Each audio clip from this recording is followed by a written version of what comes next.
Dok, ako nga pala po yung pasyente nyo last year. Oo, naalala kita. May problema ba? Itatanong ko lang po sana kung pwede na akong maligo. Ang tapang talaga ni Pedro. Biro mo, tumalon sa aeroplano nang walang parachute. Oh, totoo. Saan man naman nalaman yan? Dun sa burol niya. Aba, Juan, kailan lang tayo bumili ng toothpick? Bakit naubos agad? Ewan ko nga, ma'am. Kapag ako po ang gumagamit, sinasoli ko naman. Ayun guys, napakwento na naman ako sa inyo.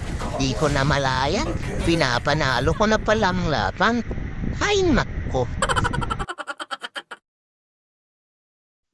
Shoutout nga pala sa mga nakakampi natin kay Melay, kay Balvinis, kay Amery, at sa mga kalaban natin kay Ledor, Jeji Marvini, Sia at Kushman.